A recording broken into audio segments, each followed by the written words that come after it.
ഗുരുവായൂരപ്പ. ഗുരുവായൂരിലെ ഒരു പ്രത്യേക അറിയിപ്പ്. അതായത് നാളെ മുതൽ 26-ാം തീയതി നാളെയാണ്.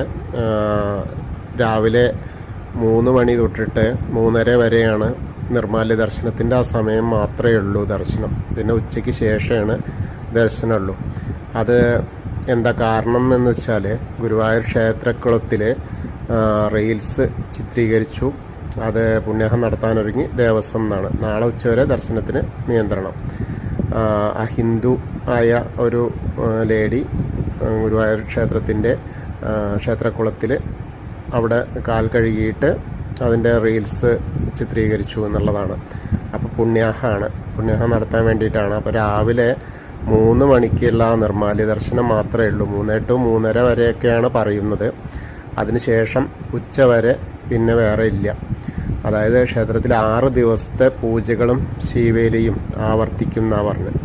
അപ്പോൾ നാളെ രാവിലെ മുതൽ 18 പൂജകളും 18 ശീവേലിയും വീണ്ടും നടത്തും. നാളെ ഉച്ചവരെ ദർശനത്തിന് നിയന്ത്രണം ഉണ്ടാവും. അങ്ങനെയാണ് ഇപ്പോൾ വന്ന ഒരു അറിയിപ്പാണ്. അപ്പോൾ എല്ലാവരും അത് ശ്രദ്ധിക്കുക.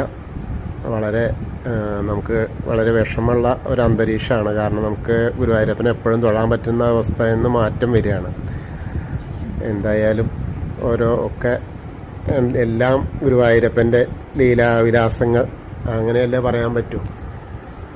പുണ്യാഹം ആയതുകൊണ്ടാണ് ഇങ്ങനത്തെ ആ ഒരവസ്ഥ സംജാതമായിട്ടുള്ളത്. അപ്പോൾ എല്ലാവരും അത് അറിഞ്ഞ് അതിനനുസരിച്ച് പ്ലാൻ ചെയ്യുക നാളത്തെ വരവുകളൊക്കെ.